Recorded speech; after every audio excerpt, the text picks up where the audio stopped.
శ్రీ వారాహి తంత్ర జ్యోతిష్యం పరిహారాలు. మనిషి జీవితం కాలానికి అధీనమై ఉంటుంది. కాలం వ్యతిరేకమైనప్పుడు మనిషి అనేక రకాల సమస్యలను ఎదుర్కోవలసి వస్తుంది. జీవితంలో అభివృద్ధి లేకపోవడం, వివాహం కాకపోవడం, వృత్తి వ్యాపారాల్లో ఇబ్బందులు, దాంపత్య సంతాన సమస్యలతో తల్లడిల్లుతున్న వారు, గ్రహపీడ, దుష్ట ప్రయోగాల వలన ఇబ్బందులు, ఎంత కష్టపడినా చేపల చెరువులు కలిసి రాకపోవటం, నరదిష్టి వంటి అమానుష శక్తులచే పీడింపబడినప్పుడు మీ జాతక చక్రంలోని గ్రహస్థితులను అనుసరించి ప్రస్తుతం మీరు ఎదుర్కొంటున్న వివిధ సమస్యలకు అవసరమైన తంత్ర పరిహారాలు చూపగలరు. శ్రీ వారాహి అమ్మవారి ఆశీస్సులతో వాక్సిద్ధి, మంత్రసిద్ధి, దైవసిద్ధి పొంది తంత్ర జ్యోతిష్యం ద్వారా ఎంతో మందికి పరిష్కారం చూపిస్తున్న తంత్ర జ్యోతిష్య నిపుణులు పాలంకి సుబ్రహ్మణ్య శర్మ గారిని సంప్రదించారు. అయినా వైద్యాన్ని విజ్ఞానం అంటాం, కానీ మూఢనమ్మకం అనం. అలాగే జ్యోతిష్యం విజ్ఞానమే కానీ మూఢనమ్మకం కాదు. ఇది విజ్ఞానం ఎలా అవుతుందో తెలుసుకుందాం. జ్యోతిష్యంలో మాయలు, మర్మాలు, మోసాలు ఉన్నాయా? టీచర్లు, లెక్చరర్స్ క్లాసులో జ్యోతిష్యం చెబుతున్నారు. ఎలక్షన్లో ఖచ్చితంగా ఇన్ని సీట్లు వస్తాయి అని ఏ జ్యోతిష్య శాస్త్రము ఖచ్చితమైన నెంబర్లతో చెప్పదు. ఈ విషయాన్ని గమనించారా? అలాగైతే సైన్స్ కూడా మూఢనమ్మకమే, వైద్యులు చేసే వైద్యం కూడా మూఢనమ్మకమే అని ఎప్పుడైనా ఆలోచించారా? నక్షత్రాలు, గ్రహాలు వీటి ప్రకారం ఎప్పుడు, ఏ కాలంలో ఎవరు ఏం చేయాలి అనే విషయాలు మీరు ఎగ్జామ్ పాస్ అయ్యారు అంటే మీ తెలివితేటలతో కాదు, మూఢనమ్మకంతో. ఇదే లెక్చరర్ చేస్తే జ్ఞానము, ఇదే డాక్టర్ చేస్తే విజ్ఞానము, ఇది జ్యోతిష్యుడు చేస్తే అజ్ఞానము. మూఢనమ్మకమా? మనం చేసే ప్రతి పనిలోనూ సైన్స్ అనబడే జ్యోతిష్యం ఉంది. ఆ విషయం మీకు తెలుసా? ఇప్పుడు నేను చెప్పబోయే విషయాలు మీకు నిజమేగా అని అనిపిస్తే తప్పకుండా కామెంట్ సెక్షన్లో కామెంట్ చేయండి. జ్యోతిష్య శాస్త్రం ఒక అపురూపమైన విజ్ఞానం. ఇది నమ్మకం కాదు, మూఢనమ్మకం కాదు. విజ్ఞానం ఎలా అయ్యిందో తెలుసుకోండి. శ్రీమాత్రే నమః. జ్యోతిష్య శాస్త్రం ఒట్టి బూటకమని, అది మనుషులను మోసం చేసే ప్రక్రియ అని, ఇది శాస్త్రం కాదని, కేవలం ఒక మూఢనమ్మకమని ఎందరో విమర్శకులు చెబుతున్నా ప్రపంచవ్యాప్తంగా జ్యోతిష్య శాస్త్రం ప్రాముఖ్యత తగ్గటం లేదు. చాలామంది జ్యోతిష్యాన్ని చాలా చులకన భావంతో హేళన చేస్తున్నారు. మన ప్రాచీన భారతీయులు కూడా సూర్యకాంతి ఆధారం చేసుకుని కాలగణన చేసి గ్రహగతులను నిర్ణయించారు. అలాగే శుభ అశుభ కాలాలను, ప్రకృతి వైపరీత్యాలను గ్రహగతులతో అనుసంధానం చేసి మానవ జీవితాలపై అన్ని గ్రహాల ప్రభావాలను కనుగొన్నారు. వేద కర్మలు నిర్వహించడానికి కాలం చాలా ముఖ్యమైనది. కాలానుగుణంగా యజ్ఞ యాగాదులు నిర్వహించడం కోసం తిథులు, వారాలు, నెలలు, ఋతువులు, నక్షత్రాలు, గ్రహాలు వీటి ప్రకారం ఎప్పుడు, ఏ కాలంలో ఎవరు ఏం చేయాలి అనే విషయాలు తెలియజేశారు. మన ప్రాచీన మహర్షులు వేదాలను, ప్రకృతిని, అందులోని నక్షత్రాలను, గ్రహాలను, వాటిలోని మర్మాలను ఎన్నో వేల సంవత్సరాల పాటు పరిశీలించి పరిశోధించి కొన్ని శాస్త్రాలను రూపొందించారు. వాటిలో జ్యోతిష్య శాస్త్రం ఒకటి. హైందవ జ్యోతిష్య శాస్త్రానికి కొన్ని లక్షల సంవత్సరాల చరిత్ర ఉంది అని చెప్పవచ్చు. వేదాలలో కూడా జ్యోతిష్య శాస్త్ర సంబంధ అంశాలు చెప్పబడ్డాయి. హైందవులకు ప్రామాణిక గ్రంథాలుగా చెప్పబడిన రామాయణ, మహాభారత, భాగవత గ్రంథాలలో కూడా జ్యోతిష్య శాస్త్ర అంశాలు వివరించబడ్డాయి. శ్రీరాముడు, శ్రీకృష్ణుడు ఏ నక్షత్రంలో జన్మించారు, వారు జన్మించినప్పుడు ఏ గ్రహస్థితులు ఏ విధంగా ఉన్నాయి అన్న విషయాలు కూడా ఈ గ్రంథంలో చెప్పబడ్డాయి.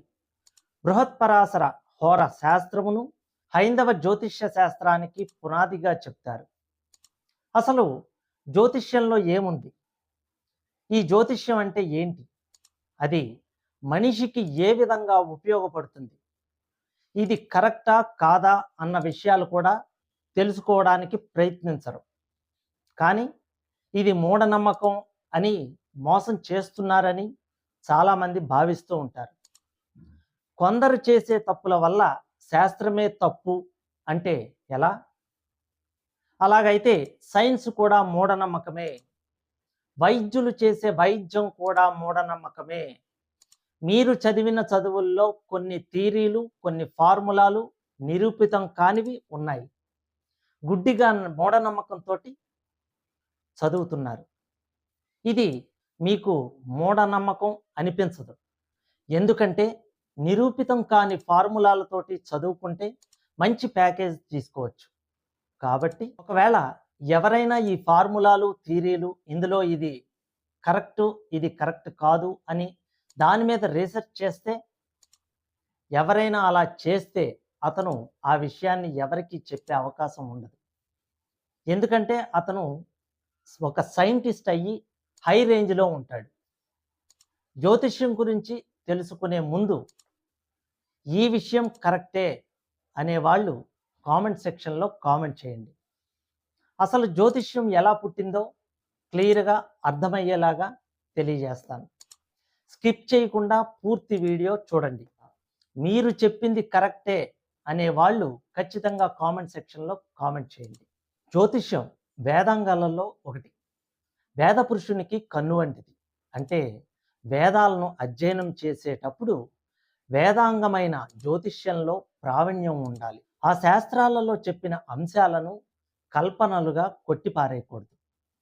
ఈ విజ్ఞానమంతా నేడు యువత భవిష్యత్తును తెలుసుకుని మంచి చెడు ఆలోచించుకుని ముందుకు వెళ్ళడం కోసం ఉపయోగపడుతుంది.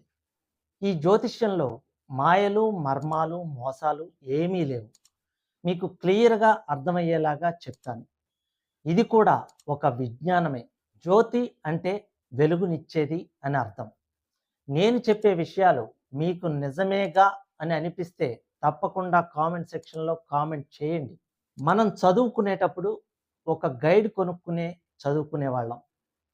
ఆ గైడ్లో ఉన్న క్వశ్చన్స్ అండ్ ఆన్సర్స్ అంతకు ముందు సంవత్సరాల్లో పరీక్షల్లో వచ్చినవి. ఈ క్వశ్చన్స్ ఇంపార్టెంట్ అయినవి, వీటిలోనే మనకి మళ్ళీ ఎగ్జామ్లో క్వశ్చన్స్ వస్తాయి అనే ఉద్దేశంతో ఆ గైడ్ని ఫాలో అవుతాం. అంటే ఆ గైడ్లో ఉన్నవి అంతకుముందు రాసినవి. గైడ్ని ప్రచురించే వాళ్ళు కొన్ని సంవత్సరాలుగా ఏమేమి క్వశ్చన్స్ వచ్చాయో అనుభవపూర్వకంగా అవన్నీ గ్యాదర్ చేసి మనకి ఆ గైడ్ని తయారు చేసి ఇస్తున్నారు.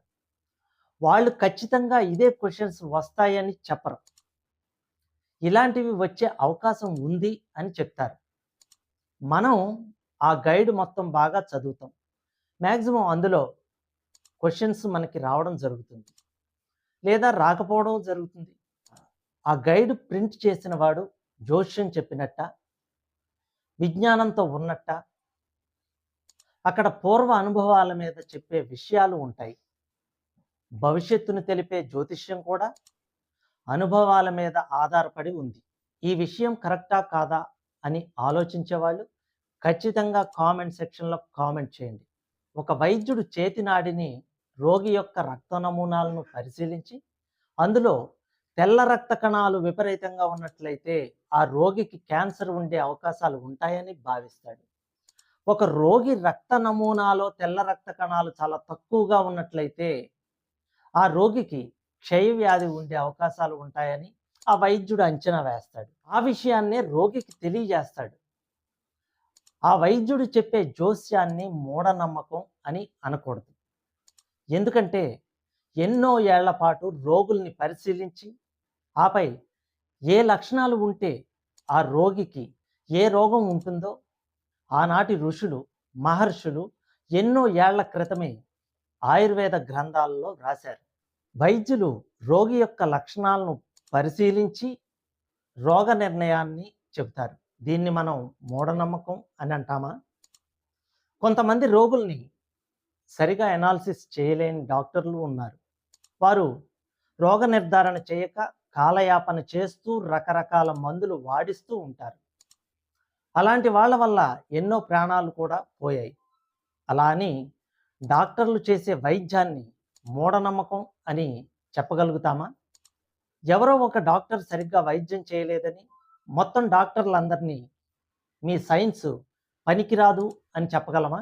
ఆధునిక వైద్య శాస్త్రం కూడా అన్ని రోగాలకు నివారణ ఇవ్వలేదు. ఒక వైద్యుడు రోగం నయం చేసినట్టు మరో వైద్యుడు నయం చేయలేదు. ఒక వైద్య విధానం చెప్పినట్టు దాన్ని మరో వైద్య విధానం వ్యతిరేకిస్తోంది. అయినా వైద్యాన్ని విజ్ఞానం అంటాం, కానీ మూఢనమ్మకం అనం. అలాగే జ్యోతిష్యం విజ్ఞానమే కానీ మూఢనమ్మకం కాదు. ఇది విజ్ఞానం ఎలా అవుతుందో తెలుసుకుందాం. నేను చెప్పిన విషయం మిమ్మల్ని ఆలోచింపజేసినట్లయితే ఖచ్చితంగా కామెంట్ సెక్షన్లో కామెంట్ చేయండి. ప్రాచీన కాలం నాటి మేధావులైన మహర్షులు, ఋషులు ఎంతో కాలం పాటు వేదాలను, మానవులను, నక్షత్రాలను, ఆపై గ్రహాలను ఎన్నో వేల సంవత్సరాలు పరిశీలించి మనకు జ్యోతిష్య శాస్త్రాన్ని అందించారు.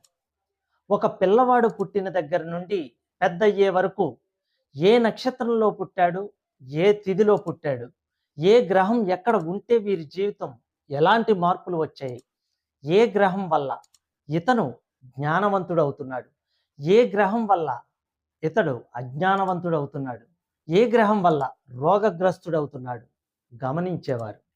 తాము చేసిన పరిశోధనల్లో తేలిన అంశాలపై ఆధారపడి రూపొందించిన శాస్త్రాలను, ఆ శాస్త్రం చెప్పే అంశాలను మూఢనమ్మకం అని ఎలా అంటాం? ఆ రోజుల్లో వాళ్ళు కూడా వీటి మీద అధ్యయనం చేశారు. ఇదే లెక్చరర్ చేస్తే జ్ఞానము, ఇదే డాక్టర్ చేస్తే విజ్ఞానము, ఇది జ్యోతిష్యుడు చేస్తే అజ్ఞానము. మూఢనమ్మకమా? జ్యోతిష్య శాస్త్ర పండితులు వారి దగ్గరకు వచ్చిన వారికి పూర్వ అనుభవాలను దృష్టిలో పెట్టుకొని అవతల వ్యక్తికి ఒక గైడ్ లాగా ఇది మంచిది, ఇది మంచిది కాదు అని మంచి మార్గంలో నడిపించడానికి చూస్తారు. మీరు ఒక గైడ్ని నమ్ముకుని ఎగ్జామ్ రాసి పాస్ అవుతున్నారు అంటే ఈ గైడ్ ఫాలో అయ్యి చదివే వాళ్ళందరూ మూఢనమ్మకంతో ముందుకు వెడుతున్నట్టే కదా. జ్యోతిష్య శాస్త్రం అనే గైడ్ కూడా ఒక అవగాహన కోసం, అంటే ఇలాగే ఖచ్చితంగా జరుగుతుందని అక్కడ ప్రామాణికం లేదు, ఇలా జరగడానికి అవకాశాలు ఉన్నాయి, పూర్వ అనుభవాల్లో ఇలా కొన్ని జరిగిన సందర్భాలు ఉన్నాయి, కాబట్టి జాగ్రత్తగా ఉండు అని జ్యోతిష్యం చెప్తుంది. ఈ రోజుల్లో కొన్ని ఛానల్స్ వారు రేటింగ్ కోసం కొంతమంది జ్యోతిష్య పండితుల చేత ఎలక్షన్ గురించి ఎన్ని సీట్లు వచ్చాయో చెప్పిస్తున్నారు. జ్యోతిష్కుల పేరు రావాలనే ఉద్దేశంతో ఛానల్స్లో కూర్చొని ఆ వ్యక్తికి రాజయోగం ఉందా, గ్రహస్థితులు ఎలా ఉన్నాయి అనే విషయాల వరకు చెప్పడం బాగానే ఉంది. అంతే తప్ప ఎన్ని సీట్లు వస్తాయి, కరెక్ట్గా 170 సీట్లు వస్తాయా, ఒకరికి 90 వస్తాయా, ఇటువంటివి జ్యోతిష్యం చెప్పదు. నోటికేదొస్తే అది చెప్పడం వలన మళ్ళీ అదే ఛానల్ వాళ్ళు ఇన్ని సీట్లు వస్తాయన్నారు, రాలేదు, మీరు చెప్పింది తప్పే కదా అని అడుగుతున్నారు. జ్యోతిష్యం కరెక్ట్ కాదు అంటున్నారు. మళ్ళీ నాస్తికులను కూర్చోబెట్టి రచ్చ చేస్తున్నారు. ఈ శాస్త్రం మీద, ఈ విజ్ఞానం మీద జనాలు నమ్మకాలు కోల్పోతున్నారు. ఇదే అవకాశంగా తీసుకుని ఎవరికి వచ్చిన విధంగా వాళ్ళు మాట్లాడుతున్నారు. నేను చెప్పే విషయాలు కరెక్టే అని అనిపిస్తే ఖచ్చితంగా కామెంట్ సెక్షన్లో కామెంట్ చేయండి. జ్యోతిష్య శాస్త్రం మనిషికి ఎన్నో విధాలుగా ఉపయోగపడుతుంది. ప్రతి మనిషి ఏదో ఒక రాశిలో జన్మించక తప్పదు. అతడు జన్మించిన రాశిని బట్టి అతని శారీరక, మానసిక లక్షణాలు నిర్ణయం అవుతాయి. మానవుల భవిష్యత్తును తెలుసుకోవటం కోసం, వారి వ్యక్తిత్వాన్ని అంచనా వేయటం కోసం ప్రపంచవ్యాప్తంగా ఎన్నో రకాల జ్యోతిష్య విధానాలు వాడుకలో ఉన్నాయి. అసలు పుట్టిన తేదీ అంటే సాక్షాత్తు పరమేశ్వరుడు మనల్ని భూమి మీదకి పంపిన శుభదినం. ఆ బ్రహ్మదేవుడు మన నుదుట రాసిన బ్రహ్మరాత మరెక్కడో లేదు, ఖచ్చితంగా మన పుట్టిన తేదీలోనే ఉంది. మనకు కలిగే శుభ అశుభయోగాలు, అదృష్ట దురదృష్టాలు అన్నీ మన పుట్టిన తేదీలోనే నిక్షిప్తమై ఉన్నాయి. ఆకాశంలో తిరగాడే నవగ్రహాలు, 12 రాసులు, 27 నక్షత్రాలతో నిండి ఉన్న మన పుట్టిన తేదీ మనకు చెప్పే ఆశ్చర్యకరమైన, అద్భుతమైన జీవిత రహస్యాలు ఎన్నో ఉన్నాయి. ప్రతి సంవత్సరం సూర్యచంద్ర గ్రహణములు ఏర్పడతాయి. ఈ గ్రహణాలు ప్రపంచంలోని దేశాల మీద, మానవుల మీద అనేక రకాల ప్రభావాలను చూపిస్తాయి. అయితే హేతువాదులు దీన్ని అంగీకరించరు అన్నది వేరే విషయం. హేతువాదులు కేవలం సైన్స్ను మాత్రమే నమ్ముతారు. సైన్స్ ఆధారంగా రూపొందించిన వాతావరణ శాస్త్రాన్ని అవపోసన పట్టిన అనేక మంది వాతావరణ శాస్త్రజ్ఞులు 2014 సంవత్సరంలో ఎలినినో ప్రభావం వల్ల భారతదేశంలో వర్షాలు కురవు అని, ప్రజలు తిండి తిప్పలు లేకుండా చివరికి త్రాగడానికి నీరు కూడా లేకుండా అలమటించిపోతారని గంభీరమైన జోస్యాన్ని పదే పదే చెప్పి జనాల్ని హడలు కొట్టారు. అయితే జ్యోతిష్య శాస్త్రాన్ని, దైవాన్ని నమ్మిన కొందరు ఆస్తికులు అనేక దేవాలయాల్లో వరుణ యాగాలు నిర్వహించారు. కొద్ది రోజులు అటు ఇటుగా అయినా సరే భారతదేశంలో ముఖ్యంగా ఆంధ్ర, తెలంగాణ ప్రాంతాల్లో భారీ వర్షాలు కురిసి మంచి పంటలు పండే పరిస్థితులు ఏర్పడ్డాయి. అనేక రకాల ఆధునిక పరికరాలను ఉపయోగించి తెలుసుకున్న సమాచారం శాస్త్రజ్ఞులు చెప్పిన కరువు జోస్యం గాలికి ఎగిరిపోయింది. ఆస్తికుల ఆత్మవిశ్వాసం మరింత బలపడేలా భారీ వర్షాలు పడ్డాయి. జ్యోతిష్యం విజ్ఞానమే కానీ మూఢనమ్మకం కాదు. సర్వేజన సుఖినో భవంతు.